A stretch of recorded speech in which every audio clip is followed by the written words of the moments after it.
नमस्ते, आप देख रहे हैं एमडी न्यूज। एमडी न्यूज के मेरदर्शन बुलेटिन में आप सभी का स्वागत है। आज के बुलेटिन के साथ मैं हूं निशा। दिन भर की खबरों को स्टार्ट करने से पहले थोड़ी सी जानकारी दूं आज की कुछ खास खबरों के बारे में।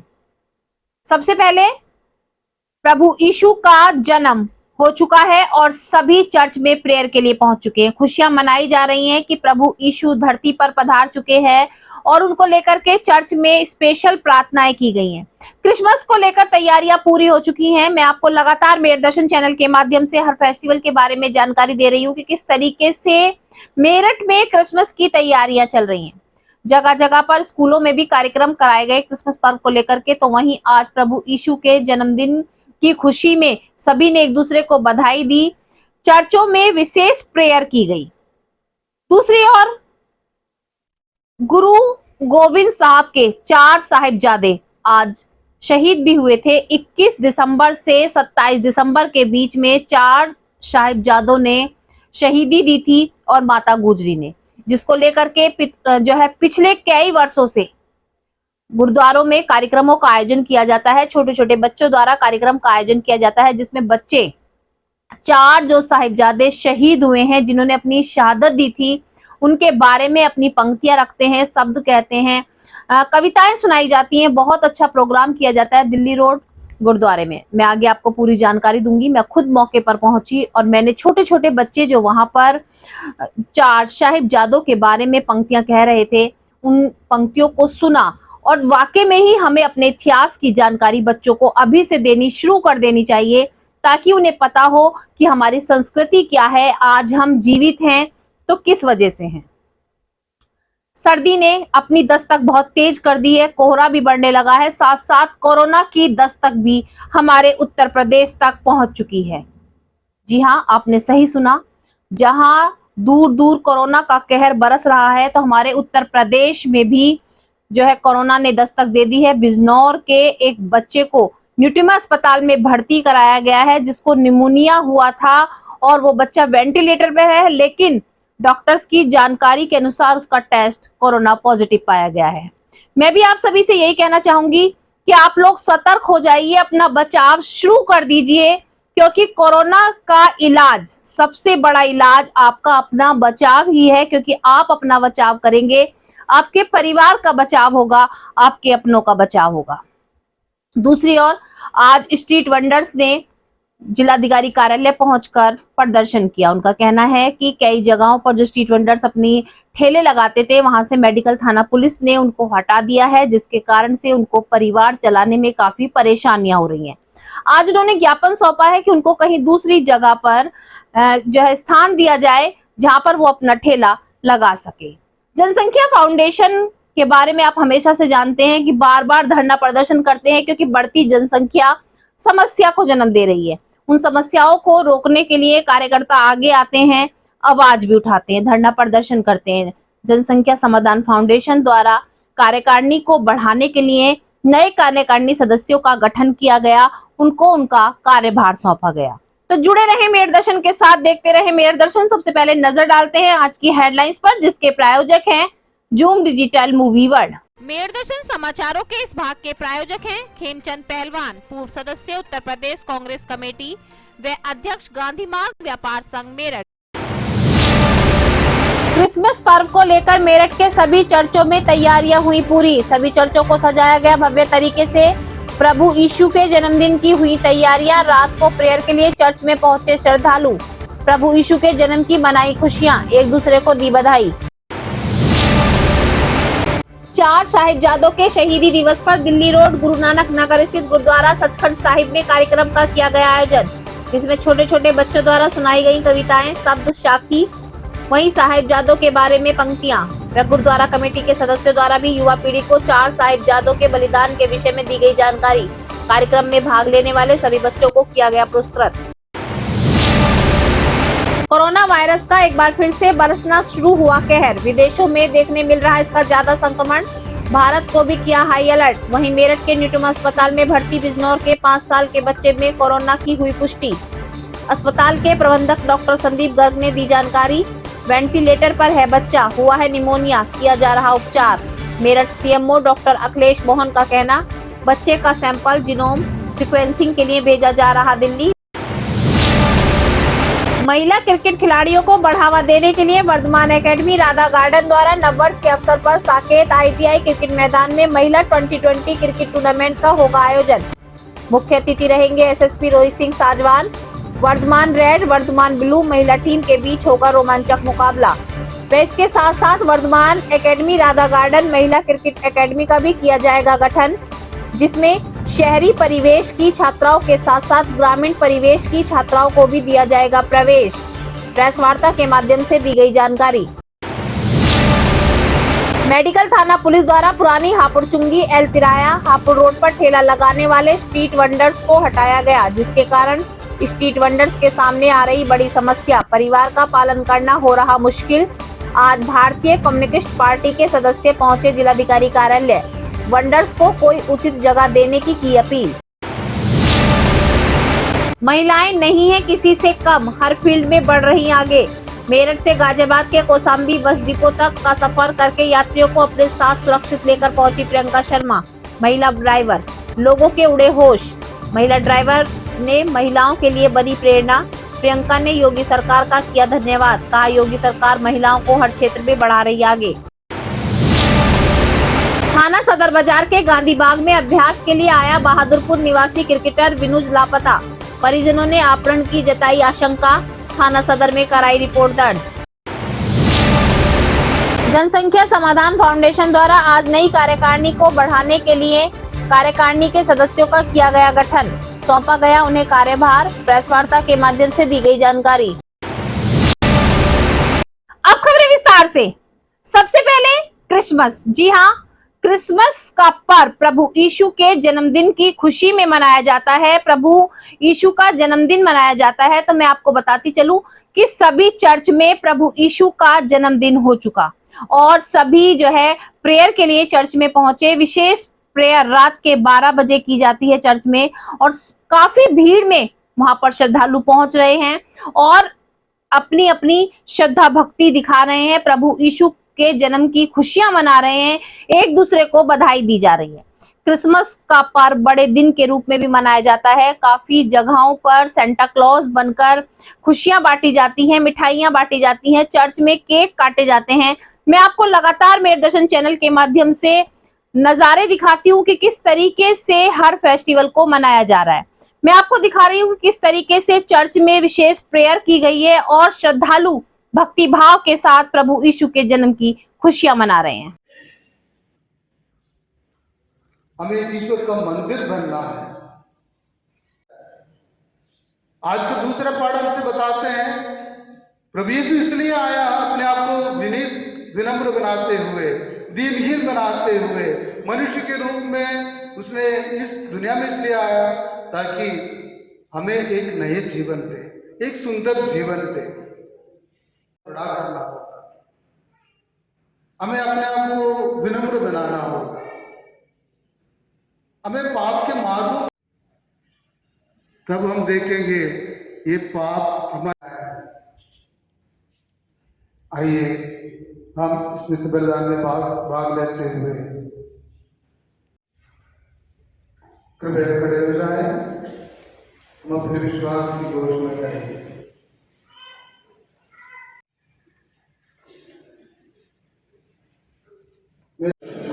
और उसके लौटे पुत्र अपने प्रभु यीशु ख्रिस्त में विश्वास करता हूँ, सर्वशक्तिमान विराजमान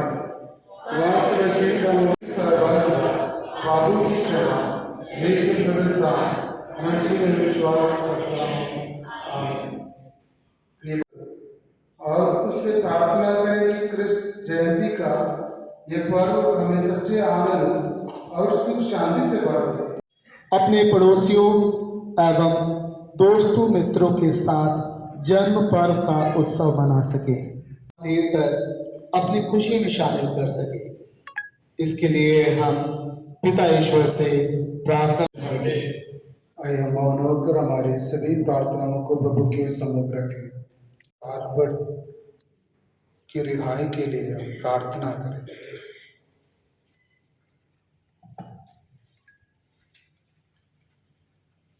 हे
पवित्र आत्मा के साथ सारा गौरव तथा सम्मान युगायुग तेरा ही है।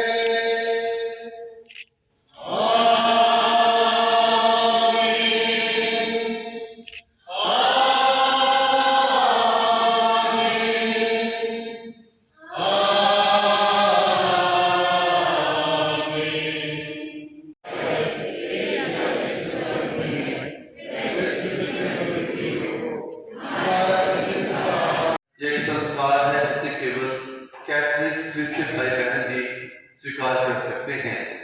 जो भाई बहन कैथलिक नहीं है कृपया आप लोग अपने स्थान पर बैठकर प्रार्थना में लीन रहें। धन्यवाद।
राष्ट्रदूत, जिनका कि आज परम दिवस भी है और उन्होंने आज अवसर के लिए पवित्र संविधान अर्पित किया और अपने प्रेरणादायी प्रवचन के द्वारा हम सबों को क्रिस्त जयंती के पावन पर्व के विषय में और प्रभु यीशु के संसार में उद्देश्य के बारे में विस्तृत रूप से बताया।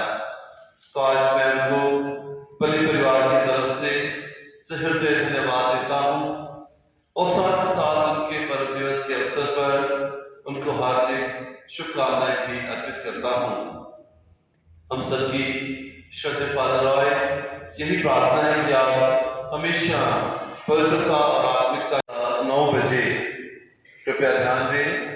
ठीक 9 बजे पवित्र मसीह धर्म प्रांत के प्रशासक श्रद्धेय फादर रॉय, हमारे चांसलर श्रद्धेय फादर ईश्वर वितम, धर्म प्रांत के फाइनेंशियल एडमिनिस्ट्रेटर श्रद्धेय फादर कृपा से हम ऐसा आचरण करें कि स्वर्ग में उनके पुण्य दर्शन और साहचर्य का सौभाग्य मिटा दिया है और उनके विवाह में जन्म द्वारा इस पर कर दिया है।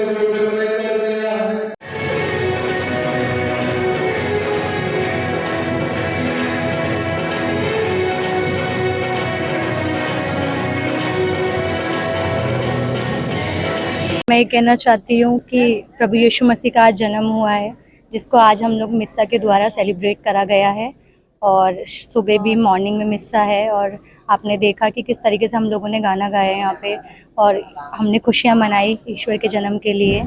और मैं सबको यही कहना चाहती हूँ कि सब लोग यहाँ अच्छे से रहें, मतलब और मिल बांट के रहें और अच्छे से रहें और सबको विश यू मैरी क्रिसमस। पूरे देश के लिए दुआ करते हैं, सब लोग अच्छे से रहें। अपना नाम बताइए। एग्नेस जी, क्या मैरी क्रिसमस के बारे में अपने फ्रेंडों को, अपने मित्रों को, अपने दोस्तों को क्या संदेश? मैं सबको देना चाहूँगी कि हमारा पूरा देश अच्छे से इस त्यौहार को बनाए और हम लोग मिल बांट के रहें। ये नहीं कि हम लोग लड़ाई झगड़ा करें, इसे छोड़ करके हम लोग मिल के रहें तो ज़्यादा अच्छा रहेगा। मैं ये कहना चाहती हूँ कि हमने अभी गाना गाया जन्म लियो आज दिल में, मोरे दिल में यीशु जी जन्म लियो। आज वो उद्धारकर्ता इस ज़मीन पर आया है, आज उसका जन्म है और हम वो खुशियाँ मना रहे हैं और हम चाहते हैं कि एक शांति का संदेश, प्रेम का संदेश जो वो लेकर आया है वो दुनिया तक पहुँचाने वाले हो सकें। तो आज वो हमारी सब तकलीफ़ें दूर करने के लिए आया है। मैम, इसी के बीच कोरोना काल चलना शुरू हो गया है, क्या संदेश देना चाहते हैं? हम ये देना चाहते हैं संदेश कि वो आया है सारी तकलीफ़ों को मिटाने और जब वो इस ज़मीन पर पैदा हुआ है तो कोरोना काल भी वो अपने साथ लेकर चला जाएगा। Father John Chiman, saint Joseph's cathedral से मैं आप सभी को क्रिस जयंती यानी कि क्रिसमस की हार्दिक शुभकामनाएं देता हूं। आज सेंट जोसेफ्स कैथेड्रल में क्रिसमस का पावन त्यौहार बड़े ही हर्षोल्लास के साथ में मनाया जा रहा है और अभी प्रार्थना संपन्न हुई है और अभी सभी श्रद्धालुगण एक दूसरे को बधाइयाँ दे रहे हैं और जो जलपान की व्यवस्था की गई है सब उसमें बड़े ही हर्षोल्लास के साथ में शामिल हो रहे हैं। सर, लोगों को क्या मैसेज देना चाहते हैं क्रिसमस के त्यौहार पर? खास तौर से अपने देश के लिए मैं यही कहना चाहूँगा कि हम सब भारतीयों को एकता, प्यार और भाईचारे के सूत्र में बंधकर रहना चाहिए और हमें किसी भी प्रकार के धर्म के नाम पर या जाति के नाम पर या क्षेत्र या भाषा के नाम पर किसी भी प्रकार की हिंसा या किसी भी प्रकार का जो भेदभाव है वो नहीं करना चाहिए। हम सब भारतीय हैं और मेरी यही प्रार्थना है कि क्रिस जयंती का पावन पर्व हमारे देश भारत में एकता, प्यार और शांति और सांप्रदायिक सौहार्द लेकर आए। फादर, क्रिसमस का त्यौहार है और लॉकडाउन भी शुरू होने की तैयारी चल रही है, कोरोना काल आ चुका है, इसके लिए क्या संदेश देना चाहेंगे कोरोना के लिए? बस मेरी प्रभु से ही प्रार्थना है कि ये महामारी इस संसार से विलुप्त हो जाए और सारी मानव जाति इससे बची रहे और सभी स्वस्थ रहें और सुखी रहें और समृद्ध रहें, यही मेरी मनोकामना है। तो चर्च आए हैं, रोमन कैथोलिक चर्च, उससे कोई मतलब नहीं थी कि रोमन कैथोलिक कोई से चर्च जाइए, सबसे पहला जरूरी है कोई सा मतलब हो मगर होना चाहिए प्यार उसके अंदर, वो ही सबसे जरूरी है। मैं समझता हूँ मैंने संदेश दे दिया है आप लोगों को। और आप करेंगे उसको फैसला। सर क्या सर कोरोना काल भी है, करोना कोरोना काल, बैक टू कोरोना। नहीं, लेट अस होप करोना ना आए, मगर तैयार हम हैं फिर भी करोना के लिए। इंडिया तैयार है। अभी मैं ये तो नहीं कहूँगा, मगर हम लोग जरूर तैयार हैं, मगर हो जाना चाहिए हमारे इंडिया को भी। अभी तक है थोड़ा सा पीछे, मगर सबसे आगे होना चाहिए, उसके आगे। तो सभी को मैरी क्रिसमस। वो तो बगैर बोले मैं कहता हूँ मैरी क्रिसमस एवरीवन, और उससे ज़्यादा मैं बोलता हूँ प्यार फैलाइए, मतलब नहीं देखिए, प्यार दीजिए सबको।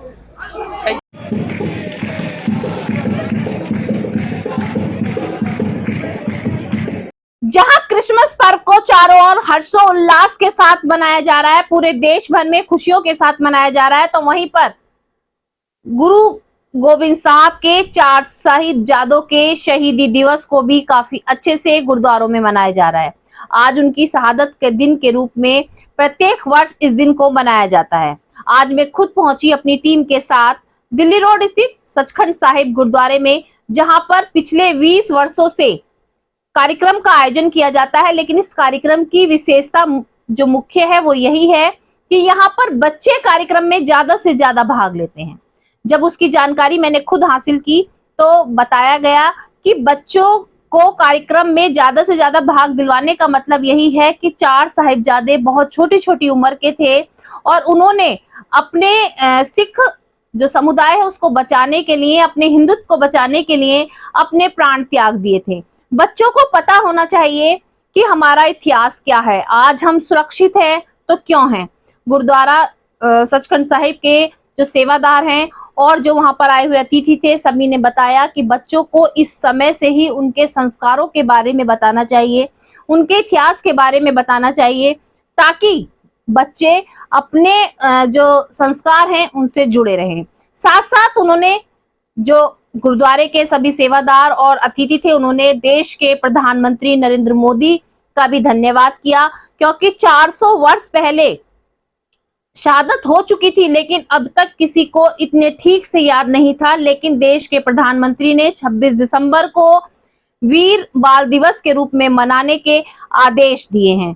कहा है कि 4 जो साहिबजादे थे उनकी शहादत में बच्चों से पंक्तियां लिखवाई जाए, स्टोरी लिखवाई जाए, कंपटीशन कराए जाए, पिक्चर दिखवाई जाए, कुछ भी कार्यक्रम स्कूलों में कराए जाएं, ताकि बच्चों को पता चल सके कि हम इस दिन को क्यों मनाते हैं और 4 साहिबजादे आखिर थे कौन।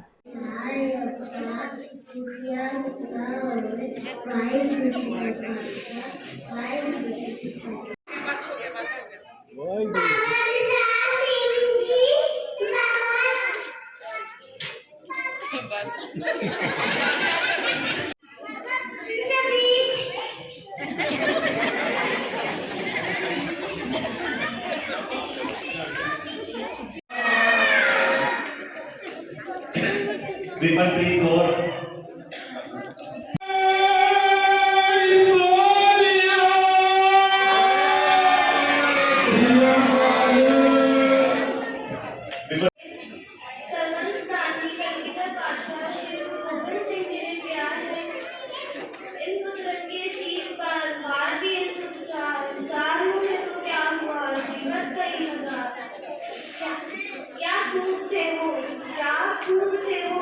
जो हमें एक गुरु नानक देव जी का शब्द प्रस्तुत करने जा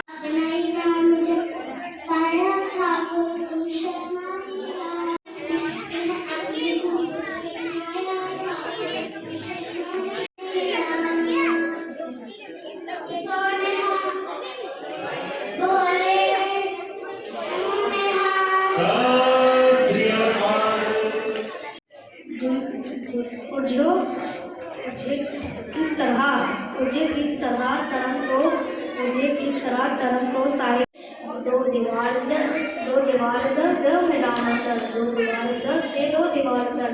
वाहेगुरु जी का खालसा, वाहेगुरु जी की फतेह। बोले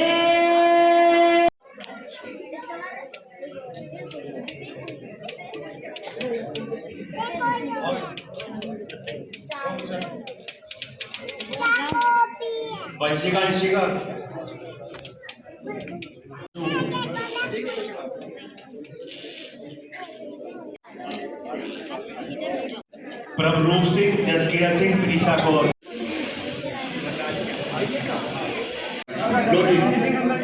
हाँ जी,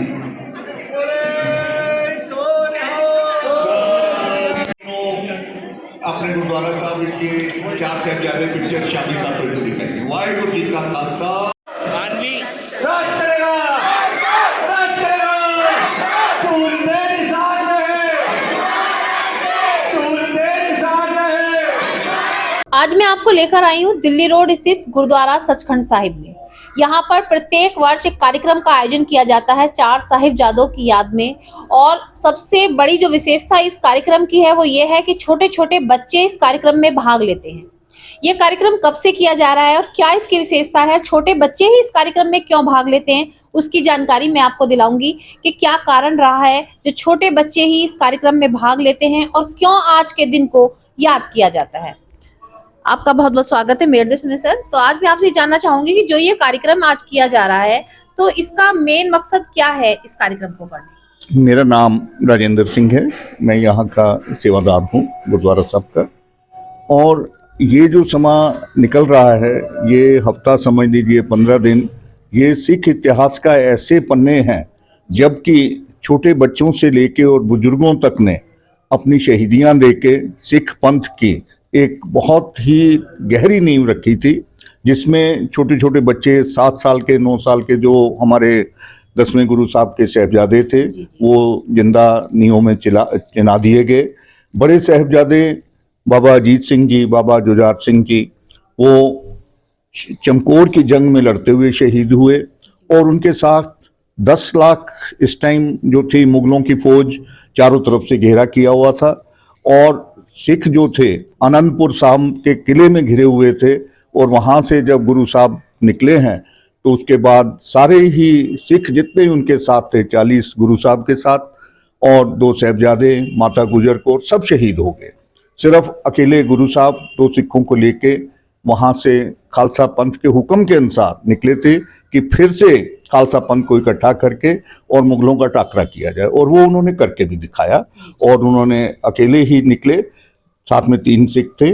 और हम इस दिन को इसलिए याद करते हैं कि सब बच्चों को एकत्रित करके उनमें एक भावना भरी जाए कि आप लोग जो हैं सब वो जो हमारे साहिबजादों ने किया वो आप लोग भी कर सकते हो, बशर्ते ये कि आपको इतिहास के बारे में जानकारी हो। और वही हम कोशिश करते हैं। ये पिछले 20 सालों से लगभग जब से ये नई बिल्डिंग हमारी बनी है तब से ये प्रोग्राम चल रहा है और आगे भी गुरु महाराज की कृपा से इसी तरह चलता रहेगा। वाहिगुरु जी का खालसा, वाहिगुरु जी की फतेह। सर मैं आपसे जानकारी लेना चाहूंगी, जैसे कि आज आप यहाँ कार्यक्रम में उपस्थित हुए हैं तो छोटे छोटे बच्चों ने प्रस्तुति दी है और इस दिन को याद किया है, तो आप क्या कहना चाहेंगे? जैसे युवा पीढ़ी में कहीं ना कहीं हमारी संस्कृति है या हमारे जो पिछले हमारे लिए कार्य किए गए हैं उनके बारे में जागरूकता नहीं है, तो उसके लिए जो इस कार्यक्रम का कितना बड़ा योगदान है? देखिए, जो आज ये गुरु नानक नगर स्थित गुरुद्वारे में कार्यक्रम चल रहा है जी, जैसा कि अभी राजेंद्र जी ने बताया कि पिछले 20 वर्षों से इस कार्यक्रम को हम हर साल कराते हैं। बच्चों का इस कार्यक्रम में शामिल होना इसलिए भी बहुत आवश्यक है कि जिन बच्चों का, जिन साहिबजादों का हम ये शहादत दिवस मना रहे हैं, यहाँ पर इकट्ठा हैं उसके लिए, वो छोटे छोटे बच्चे थे, बहुत कम उम्र के थे। और बचपन से ही उनमें जो गुरु साहब ने एक देश के प्रति और अन्याय के खिलाफ लड़ने के लिए जो एक दिलेरी पैदा की, वो इसी उम्र में आ सकती है। इसलिए हम गुरुद्वारा साहब में हर बार इस प्रकार की प्रतियोगिता इसलिए कराते हैं ताकि बच्चों में देश और धर्म के लिए कूट कूट कर भावनाएं भर दी जाएं। और अभी आप देख रहे थे कि छोटे छोटे बच्चे किस प्रकार से अपनी भावनाओं को व्यक्त कर रहे थे। मैं प्रिंसिपल हूं गुरु तेग बहादुर पब्लिक स्कूल और मैं एक अध्यापक होने के नाते इस बात को कहना चाहता हूँ कि आज बहुत आवश्यकता है इस बात की कि बच्चों में अपने इतिहास की जानकारी को देना, क्योंकि हम इतिहास से बहुत दूर होते जा रहे हैं। जब मैंने देखा, आज मैंने अपने स्कूल में चार साहिबजादे फिल्म दिखाई, तो उसमें सभी कौम के बच्चे, चूँकि स्कूलों में तो सभी कौम के बच्चे पढ़ते हैं, जब उन्होंने देखा तो उन्होंने जो जयकारे लगाए वो वास्तव में देखने काबिल दृश्य था। और बहुत से बच्चों की आंखों में आंसू भी आए इस बात के लिए कि कितने छोटे छोटे बच्चों पर कितना मुगल शासकों ने जुल्म किया। ये बात समझने की है। और जब हमारे छोटे छोटे बच्चों ने, साहबजादों ने देश के लिए कुर्बानियाँ दी हैं, तो आज देश के नौजवानों में इस बात को भरना बहुत ही एक अच्छी शुरुआत है। और हमको, मैं एक बात और, भारतीय जनता पार्टी की जो सरकार है, नरेंद्र मोदी आदरणीय प्रधानमंत्री जी को भी इस बात के लिए धन्यवाद देना चाहता हूं कि उन्होंने 26 दिसंबर को वीर बाल दिवस की घोषणा की है। और ये पहला वीर बाल दिवस मनाया जा रहा है पूरे देश के अंदर। और चूंकि मैं सीबीएसई एफिलिएटेड स्कूल एसोसिएशन का भी चेयरमैन हूं, तो पूरे देश के स्कूलों के बच्चों के माध्यम से प्रेजेंट सरकार और नरेंद्र मोदी जी चारों साहिबजादों की शहादत को घर घर तक पहुंचाना चाहते हैं। ये एक अनूठा कार्यक्रम चल रहा है। हालांकि शहादत दिए तो 400 साल हो गए हैं, लेकिन अब उस शहादत को असली जामा पहचाना जा रहा है, उनको उनकी जानकारी दी जा रही है। तो इसके लिए मैं प्रेजेंट सरकार का भी धन्यवाद करना चाहता हूं, और उन सब बच्चों का और उन अभिभावकों का जो आज यहाँ गुरुद्वारा साहब में अपने बच्चों को लेकर के आए हैं और गुरु भक्ति से जोड़ने की कोशिश कर रहे हैं। बोले सोनिहाल, सत श्री अकाल। देखिए, बहुत अच्छी बात यहाँ पर बताई गई कि उन चार शहजादों को याद करके यहाँ पर आज जो छोटे छोटे बच्चे, उनके बारे में पंक्तियां कह रहे हैं। जैसे कि सर ने अभी बताया कि हम बच्चों को यहाँ पर इसलिए इकट्ठा करके कार्यक्रम कराते हैं कि यही उम्र होती है बच्चों को कुछ भी सिखाने की। और ये सच्चाई है कि बच्चे इतिहास से बहुत दूर हैं, और जब तक हम उन्हें संस्कार और इतिहास नहीं देंगे तब तक बच्चों को कुछ भी जानकारी नहीं मिलेगी। हमें अपने बच्चों को इसी उम्र में उन्हें समझाना होगा कि आज हम यहाँ तक पहुंचे हैं तो कितनी कठिनाइयां हमारे पीछे सभी ने झेली हैं। और मैं जानकारी लूंगी। सर, मैं आपसे भी जानना चाहूंगी, आज कितने बच्चों ने यहाँ पर पार्टिसिपेट किया है और क्या कहेंगे आप उन बच्चों के लिए जो छोटी छोटी भावनाएं अपनी दिखा रहे हैं? आज लगभग यहाँ पे 100 से ऊपर बच्चों ने पार्टिसिपेट किया है। 100, 125 भी हो सकते हैं, ऐसी कोई काउंटिंग नहीं है, बच्चों की गिनती अभी भी है। ये बच्चों का अपना इस प्रोग्राम को लेके लगाव है। हमने किसी को सिखाया नहीं, पढ़ाया नहीं, ये अपने पेरेंट्स, मम्मी डैडी का है कि भाई हमने अपने बच्चों को प्रोग्राम में भेजना है। हमने उन्हें चार साहिबजादों के नाम याद कराने हैं। छोटे छोटे बच्चे, 3 साल का बच्चा जब पोएम देख सकता है, सब कुछ कर सकता है, तो वो चार साहिबजादों के। सर, जैसे ये कार्यक्रम प्रत्येक वर्ष किया जाता है और जैसे कि बताया कि 400 साल हो चुके हैं शहीद हुए हुए, लेकिन 20 साल से गुरुद्वारे में प्रोग्राम किया जा रहा है, तो लगभग कितने दिन पहले से इसकी तैयारी आप लोग शुरू कर देते हैं? वाहिगुरू जी का खालसा, वाहिगुरू जी की फतेह। मैं जसमीत सिंह चड्ढा दास इस गुरुद्वारा साहब का सेवादार हूँ, और लगभग 15 दिन से तैयारियाँ चल रही थी। और आज विशेष समागम हो रहा है चार साहिबजादों का और माता गुजर कौर जी का, जो इनकी दादी जी थी चार साहिबजादों की। और हमारी सरकार भाजपा जो है, भाजपा भी बाल दिवस 24 दिसंबर को मनाई जा रही है, और लखनऊ में सीएम योगी जी अपने निवास पर ही मना रहे हैं। और मैं यही सबको अरदास करता हूँ भगवान से कि हर साल कराया जाए और पूरा उपराला किया जाए हर साल, और बढ़ चढ़ के ही इसका हिस्सेदार बने। देखिए, बहुत अच्छी बात है। और सबसे बड़ी जो बात कही है कि देश के प्रधानमंत्री द्वारा 26 दिसंबर को पहली बार बाल दिवस के रूप में जो चार साहिबजादे हैं उनको याद किया जाएगा, और सभी को बताया जाएगा कि आखिर वो थे कौन, आखिर उन्होंने बलिदान क्यों दिया, क्या कारण था, और क्यों उनकी दादी ने भी बलिदान दिया। बहुत सारी चीजों की जागरूकता अब फैलाई जा रही है। जो 400 साल पहले घटनाएं हुई उनको याद कराने का बहुत अच्छा ये 26 दिसंबर चुना गया है, ताकि सभी स्कूल के बच्चों को ये जानकारी दी जा सके। और जैसे कि मैंने आपको अभी दिखाया कि गुरुद्वारे में भी छोटे छोटे बच्चों को जागरूक किया जा रहा है अपने इतिहास से जोड़कर।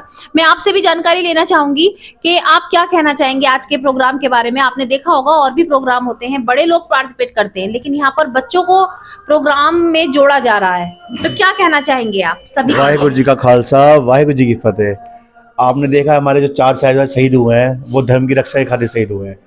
हमारा क्या है, सभी बच्चों को जागरूक किया जा रहा है कि आपके जो गुरुजी के बेटे थे उन्होंने कैसे कैसे देश में शहीदी दी है, ठीक है, उसके लिए हम अपने बच्चों को जागरूक किया जा रहा है। उसके माध्यम से क्या हमारे घर की जो महिलाएं हैं, बच्चों की माता हैं, दादी हैं, उन्हें पूरा इतिहास सजाती हैं, अपनी गोदी में बिठा के उन्हें पूरा का पूरा इतिहास सुनाती हैं कि बेटा आपके गुरु ने ऐसी कुर्बानी दी है, ठीक है। उसी बच्चों को हमारे आगे वो सीख रहे हैं और यही हमारी कौम है जो आगे हमारी कौम को आगे बढ़ाएगी। बस इतना ही कहना चाहूँगा। देखिए, बहुत अच्छी पहल है गुरुद्वारों द्वारा कि छोटे छोटे बच्चों को उनके इतिहास के बारे में जानकारी दी जाए। मैं आपको लगातार दिखाती हूँ कि किस तरीके से बच्चों को जागरूक किया जा रहा है। ये तो आप सभी जानते हैं कि कहीं ना कहीं युवाओं में अपनी संस्कृति से थोड़ा दूरी बनी हुई है, संस्कृति तक जुड़ना नहीं चाह रहे हैं, इतिहास की कमी है क्योंकि उनको बताया नहीं जाता। लेकिन यहाँ पर दिल्ली रोड स्थित गुरुद्वारे में बच्चों को बचपन से ही उनकी संस्कृति से जोड़ा जा रहा है, उनको समझाया जा रहा है कि आखिर आज आप यहाँ तक ठीक ठाक कैसे पहुंचे हैं, आखिर अपनी कौम में आप किस तरीके से आज पहुंचे हैं और क्या संस्कार हैं आपके। बहुत अच्छी बात है। मैं भी यही कहना चाहूंगी मेरे दर्शन चैनल के माध्यम से कि हमें अपने बच्चों को अपनी संस्कृति के प्रति जरूर जागरूक करना चाहिए, उनको ऐसे संस्कार देना चाहिए ताकि वो किसी भी धर्म के हो लेकिन उसका सम्मान करें। मैं कैमरा पर्सन मनोज के साथ मेरे दर्शन से निशा। कोरोना महामारी का प्रकोप हम सब झेल चुके हैं, अब दोबारा हम नहीं चाहेंगे कि हमारे बीच में कोरोना की दस्तक हो। लेकिन मैं आपको बताती चलूं कि कोरोना का प्रकोप बढ़ चुका है धीरे धीरे। जहां विदेशों में इसका कहर छा रहा है तो हमारे उत्तर प्रदेश में भी एक बालक में यानी कि एक बच्चे में कोरोना की पुष्टि हुई है। बिजनौर का एक बच्चा जो निमोनिया से पीड़ित था, न्यूटिम अस्पताल में भर्ती कराया गया 3 दिन पहले और उसको निमोनिया था, उसके फेफड़े बहुत खराब हो चुके थे, उसको वेंटिलेटर पर रखा गया, उसका ट्रीटमेंट चल रहा है। जब आज हमारे मेरे दर्शन की टीम ने जानकारी ली तो डॉक्टर्स ने, न्यूटिम अस्पताल के डॉक्टर्स ने जानकारी दी कि बच्चे का टेस्ट कराया गया क्योंकि उसके जो सारे सिम्टम है वो कोरोना से मिलते जुलते हुए थे। पास की लैब में जब टेस्ट कराया गया तो टेस्ट पॉजिटिव आया। सीएमओ अखिलेश मोहन द्वारा भी जानकारी दी गई कि बच्चे के टेस्ट को दिल्ली भेजा गया है ताकि पूर्ण रूप से स्पष्ट हो जाए कि कोरोना पॉजिटिव बच्चा है या नहीं है। साथ साथ जो बच्चे के टच में लोग आए हैं उनका भी कोरोना टेस्ट कराया जाएगा। बच्चे का ट्रीटमेंट चल रहा है लेकिन बच्चे की हालत बहुत नाजुक बताई जा रही है। सबसे बड़ी बात कि कोरोना ने हमारे उत्तर प्रदेश में भी दस्तक दे दी है। अब हमारे पास एक ही बचाव है कि हमें अपना बचाव करना होगा, कोरोना के नियमों का पालन करना होगा। मैं भी मेरे दर्शन चैनल के माध्यम से आप सभी से यही अपील करती हूँ कि कोरोना नियमों का पालन शुरू कर दीजिए, मास्क लगाकर रखें, हाथों को बार बार साफ करते रहें। बाहर से अगर आप अपने घर जाते हैं तो अपने हाथ पैर फेस को अच्छे से वॉश करें ताकि कोरोना जैसी महामारी दोबारा से हमारे घरों में, हमारे शहर में दस्तक ना दे सके। तो आपका नाम?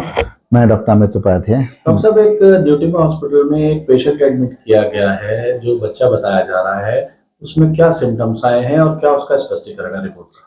ये बच्चा 3 दिन पहले रात में यहाँ पे भर्ती हुआ था, काफी सीरियस हालत में आया था। इसको बुखार, खांसी, जुकाम था और सांस की दिक्कत थी।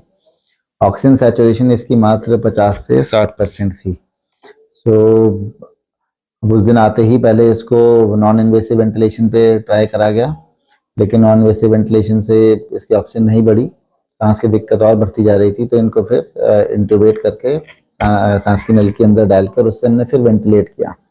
वेंटिलेटर पे भी सैचुरेशन बढ़ने में काफ़ी समय इसको लगा और अब वेंटिलेटर पे सैचुरेशन मेंटेन कर रहे हैं। इसके एक्सरे में और सीटी स्कैन में दोनों तरफ लंग्स में काफ़ी परेशानी थी। इसकी जो रिपोर्ट आई है उसमें किस तरीके का वायरस या वेरिएंट? हम हर बच्चों में जिनको बहुत ज़्यादा सीवियर निमोनिया होता है तो उनका हम कोविड कराते रहे हैं। तो अभी तक और किसी बच्चे में कोविड पॉजिटिव नहीं आ रहा था, बल्कि उनमें RSV नाम से कीटाणु होता है, वो बहुत बच्चों में पॉजिटिव आया। तो हमें भी यही शक था कि ये भी शायद RSV होगा, लेकिन जो उसका RT-PCR भेजा गया था उसमें कोविड आया है। अभी ये हमें कंफर्म करना पड़ेगा LLRM की लैब से, तो हमने कंफर्म करने के लिए LLRM लैब में सैंपल भेज दिया है। बाकी सब घर वालों के भी सैंपल होंगे जब एक बार कंफर्मेशन में आ जाता है कि ये कोविड है LLRM की लैब से। इतने इस बच्चे को हमने जो कोविड से रिलेटेड दवाएं होती हैं जैसे रेमडेसिविर अगर हमने स्टार्ट कर दिए बेस्ड ऑन ये रिपोर्ट भारती मेडिकल कॉलेज से आई है, तो बहुत रिलायबल है भारती की भी, तो उसके हिसाब से और बच्चे के लक्षण भी उसी तरह से हैं, तो हमने दवाएं स्टार्ट करी हैं। आशा करते हैं ग्रेजुअली बेबी इम्प्रूव हो। कोविड में जो बच्चे वेंटिलेटर पे गए हैं या जो भी वेंटिलेटर पे जाता है उसकी चांसेस बचने की बहुत ब्राइट नहीं रहती हैं। ये जानते हुए हम लोग सब, हमारा स्टाफ, वहाँ पे डॉक्टर सब लोग लगे हुए हैं कि हम इस बच्चे को बचाएं। सारी दवाएं दी जा रही हैं, वेंटिलेटर पे हमने उसको रखा हुआ है। होपफुली पॉजिटिव रिजल्ट आए, हम सब यही आशा करते हैं। सबका यही मिलकर यही प्रयत्न है न्यूरोटिमा हॉस्पिटल पे। महिलाएं हर क्षेत्र में आगे हैं, ये तो मैं आपको बता रही हूँ। अब कोई भी ऐसा काम नहीं है जो महिलाएं नहीं कर सकती। खेल कूद हो, नौकरी हो या किसी भी फील्ड में महिलाएं बढ़ चढ़कर अपना योगदान दे रही हैं। अब महिलाओं की क्रिकेट टीम भी बहुत जल्द तैयार होने जा रही है। आज उसके लिए प्रेस वार्ता की गई वर्धमान एकेडमी राधा गार्डन में। सबसे बड़ी बात कि महिलाओं की एक टीम तैयार की गई है, जिसका नए वर्ष के उपलक्ष्य में 31 दिसंबर को एक टूर्नामेंट होने जा रहा है 2020, जिसमें महिलाएं पार्टिसिपेट करेंगी। महिला रेड टीम और महिला ब्लू टीम अपना प्रदर्शन करेगी। जिस 2020 महिला टूर्नामेंट में जो मुख्य अतिथि रहेंगे वो रहेंगे एसएसपी रोहित साजवान। आज प्रेस वार्ता के माध्यम से जानकारी दी गई कि महिलाओं को क्रिकेट में बढ़ावा देने के लिए, महिलाओं को और आगे बढ़ाने के लिए ये क्रिकेट टूर्नामेंट रखा जा रहा है। साथ साथ एक क्रिकेट एकेडमी का भी उद्घाटन किया जाएगा, जिसमें शहरी प्रवेशिका से जो छात्राएं हैं उनके साथ साथ, बच्चों के साथ साथ ग्रामीण क्षेत्र से भी बच्चों को लिया जाएगा, ताकि उनकी भी प्रतिभा को निखारा जा सके। और अगले 2-3 साल के अंदर राष्ट्रीय स्तर पर हम बहुत अच्छी टीम्स लड़कियों की बना सकें। और या कोई स्थान नहीं मिल रहा है वो हमारे विद्यालय से जुड़े, और जो कोचेस हैं वो भी हम तक उन्हें सभी सुविधाएं कई बार नहीं मिल पा रही हैं, वो रास्ते नहीं जानते, वो कोई टीम से जुड़े हुए नहीं हैं। तो जो लड़कियां क्रिकेट खेलना चाहती हैं उन लोगों तक पहुंचाएं। जो डिफरेंट कोच अलग अलग जिलों में लड़कों को ही नहीं। कॉन्फ्रेंस के बारे में थोड़ा बता दी। मैं देखो, मैं बहुत दूर से आ रहा हूँ। कहाँ से आए? ट्रॉफी का शुभारंभ किया गया, क्या कहना है आपका? मैं डॉक्टर रीटा सिरोही, प्रधानाचार्य वर्धमान एकेडमी राधा गार्डन्स। आज ये प्रेस कॉन्फ्रेंस मैं वर्धमान एकेडमी की तरफ से डॉक्टर रीटा सिरोही, प्रधानाचार्य राधा गार्डन्स से हूँ। इस कॉन्फ्रेंस का उद्देश्य ये है कि हम उन लोगों तक पहुँच सके मीडिया द्वारा जो विभिन्न कोचेस अलग अलग क्षेत्रों में, ज़िलों में लड़कियों की ट्रेनिंग कर रहे हैं, लेकिन उन्हें एक टीम बनाने में बड़ी दिक्कत होती है और उन्हें रास्ते नहीं पता है किस प्रकार वो एक प्लेटफॉर्म प्रदान कर सके क्रिकेट में लड़कियों के आगे आने का। हम चाहते हैं कि वो हमें अप्रोच करें, लड़कियों को हम सही ट्रेनिंग दे पाएँ, लड़कियों को एक प्लेटफॉर्म दे पाएँ। और इस मुहिम द्वारा मैं नारी सशक्तिकरण को भी प्रमोट करना चाहूँगी। और वो लड़कियां जो किसी विशेष विद्यालय से जुड़ी ना हो, किसी भी विद्यालय के हों, चाहे वो सीबीएसई का हो, आईसीएसई का हो, यूपी बोर्ड से हो, अन्य बोर्ड से हो, या वो पढ़ते भी ना हो, लेकिन कहीं ना कहीं किसी अभिभावक, किसी बच्ची को ये लगता है कि हम अपने बच्ची का कैरियर क्रिकेट में बनाना चाहते हैं और उनकी बच्ची वो खेल सकती है, उनमें वो गुणवत्ता दिखाई देती है, वो हम तक आए। और हम चाहेंगे कि हम उन बच्चियों को ट्रेन करके एक प्लेटफॉर्म दे सकें, क्योंकि ये ज़रूरी नहीं है कि किसी विद्यालय में उसे ट्रेनिंग मिल जाए, या कई बार ऐसा भी हुआ है कि सुविधाएं ना होने की वजह से या किसी बैकिंग ना होने की वजह से अच्छे खिलाड़ी सामने आने से रह जाते हैं। तो हम उन्हें एक प्लेटफॉर्म देना चाहते हैं और प्रेस कॉन्फ्रेंस के द्वारा हम उन लोगों तक पहुंचना चाहते हैं। मैम, क्रिकेट ही क्यों चुना गया? सर, मेरे विद्यालय में एक लड़की ऐसी है जो अकेली है, जो क्रिकेट खेलती है, और हम उसको प्रैक्टिस नहीं दे सकते हैं जब वो पूरे दिन स्कूल में होती है।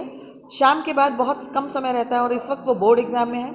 अगर ये स्कूल में और इस खेल को इस तरह चुना जाता कि स्कूली स्तर पर विद्यालय में प्रैक्टिस कर पाते, लड़कियां ही नहीं हैं खेल में।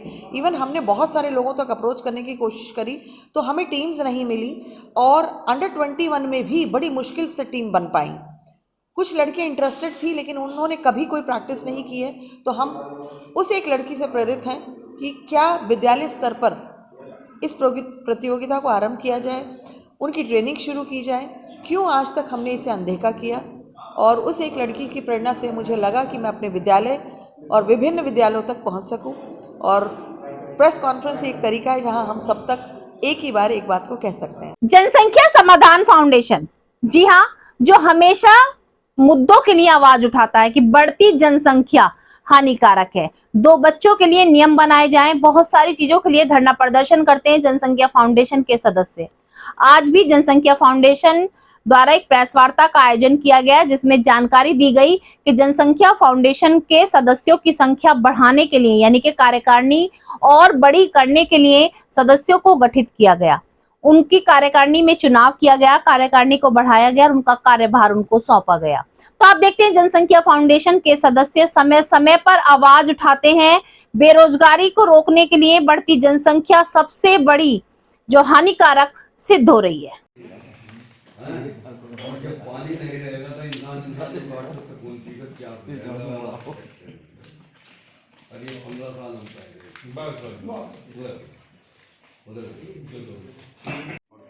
सबको सर्व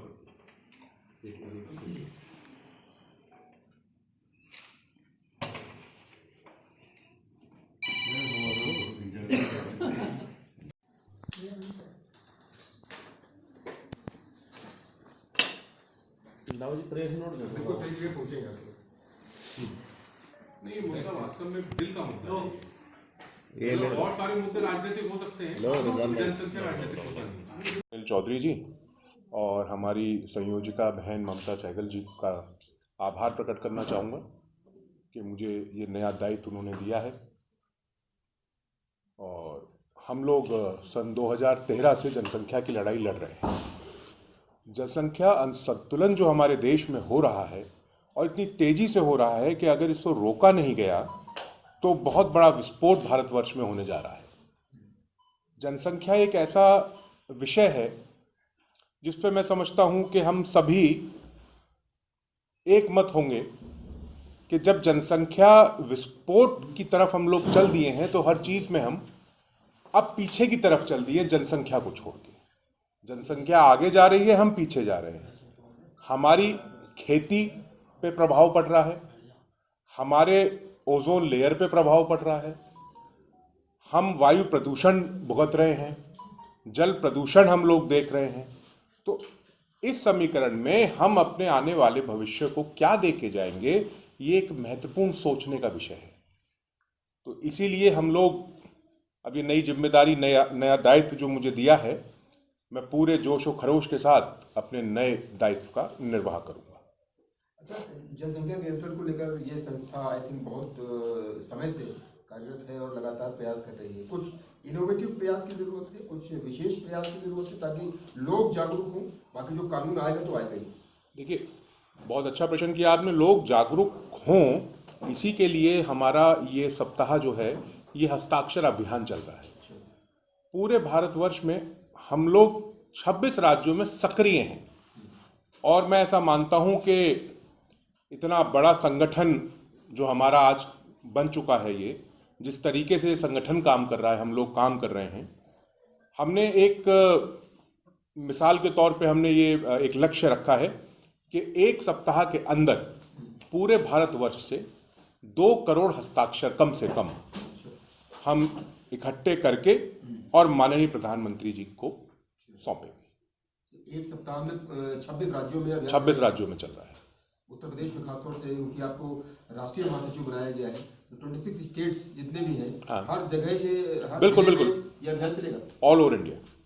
इसमें मिनिमम 2 करोड़ का हमारा लक्ष्य है और बहुत हर्ष के साथ मुझे ये बताने बहुत हर्ष हो रहा है कि हम लोग 1 करोड़ 75 लाख साइन करवा चुके हैं। इसका मतलब ये है कि लोग इस विषय के लिए जागरूक हैं। और केंद्र सरकार से आप लोग क्या अपील करते हैं? कानून जल्द से जल्द इस पर आना चाहिए। मैं समझता हूं कि एक दिन बहुत। एक और तो स्ट्रीट वेंडर्स के लिए सहायता दी जा रही है। सरकार द्वारा बहुत सी सहायताएं ऐसी हैं जो स्ट्रीट वेंडर्स के लिए दी जा रही हैं, लोन की सुविधाएं दी जा रही है ताकि वो अपना परिवार पाल सके। लेकिन आज स्ट्रीट वेंडर्स एकत्रित होकर जिलाधिकारी कार्यालय पहुंचे और उन्होंने जमकर धरना प्रदर्शन किया। पूरा मामला क्या है वो भी मैं आपको जानकारी दूं। मेडिकल थाना पुलिस द्वारा LLL ब्लॉक हापुड़चुंगी, पुरानी हापुड़चुंगी पर जो स्ट्रीट वेंडर्स खड़े होते थे उनको हटा दिया गया है। वो सड़क पर अपनी जो ठेला लेकर चलते हैं तो उनको वहां से भी रोका जा रहा है, जिससे उन्हें काफी परेशानी हो रही है और अपने परिवार का पालन पोषण नहीं कर पा रहे हैं। आज सभी ने एकत्रित होकर आवाज उठाई और जिलाधिकारी से मांग की कि उनको कहीं और सुरक्षित जगह दी जाए जहां पर वो आराम से अपना व्यापार कर सकें, क्योंकि मेडिकल पुलिस द्वारा उनको कहीं खड़े होने नहीं दिया जा रहा है। अगर वो अपने ठेले को लेकर गली में या सड़कों में निकलते हैं तो भी उनको परेशान किया जा रहा है, जबकि उनके पास रजिस्ट्रेशन नंबर भी है और वो रजिस्टर्ड है, बिना किसी अनुमति के कोई भी कार्य नहीं कर रहे हैं, लेकिन उनको परिवार चलाने के लिए कोई ना कोई सहमति आप जरूर दें। नहीं चलेगा, नहीं चलेगा, नहीं चलेगा, पुलिस का डंडा नहीं चलेगा, नहीं चलेगा, नहीं जिंदाबाद, चाहे जो मजबूरी हो, हमारी जीविका बहाल करो, हमारी जीविका बहाल करो, पुलिस का डंडा बंद करो, बंद करो, बंद करो, पुलिस का डंडा बंद करो, बंद करो, बंद करो, चाहे जो मजबूरी हो, चाहे जो मजबूरी हो, कमाने वाला खाएगा, कमाने वाला खाएगा, कमाने वाला खाएगा, कमाने वाला खाएगा, लूटने वाला जाएगा। ये आज एल किराए वाले जो है, ये पुराने हापुड़ चुंगी वाले, ये जो ठेले लगा करके अपनी सड़क के नीचे लगा करके अपनी जीविका चलाते हैं और अपने बाल बच्चों का जो है पालन पोषण करते हैं। मेडिकल पुलिस ने इनको जो है हटा दिया गया, इनके जो है संकट, इनकी जीविका के लिए संकट खड़ा हो गया, इनके बच्चे भूखे मरने की नौबत पे आ जाएगा। आज 10-12 दिन हो गए, ये वो लोग हैं जो सुबह शाम तक कुछ कमाते हैं और शाम को ले जा करके अपने बच्चों का पालन पोषण करते हैं। पुलिस ने तो ये रोड पे से हटाया है, कोई नहीं रोड पे नहीं, ये रोड पे से हट करके लगाते हैं जो है क्या नाम। अगर किसी की कोई गलती भी जो है क्या नाम है तो उसकी निगरानी की जाएगी। आज सिटी मजिस्ट्रेट साहब और उनसे भी डीएम साहब से भी यही बात हुई कि इनकी निगरानी की जाएगी। अगर जो है क्या नाम है इन्होंने आगे बढ़ा और ये करा, किसी को परेशानी हुई तो फिर जो है क्या नाम है इनको जो है वो कर दिया जाएगा। लेकिन एक चीज़ ये है कि ये बहुत शरीफ लोग हैं, ये 15 अगस्त, 2 अक्टूबर, 26 जनवरी ये किराए पे लेकर के जो है क्या नाम है झंडा फहराई करते हैं, सामाजिक कामों में हिस्सा लेते हैं, शरीफ लोग हैं। आज तक एल किराए पे कोई लूट नहीं हुई इनके होते हुए, कोई चोरी नहीं हुई, कोई डकैती नहीं हुई, कोई लूट नहीं हुई। ये ऐसी निगाह रखते हैं और ऐसे जो है क्या नाम है ये कमा के खाने वाले अपने बच्चों का पालन पोषण करना चाहते हैं।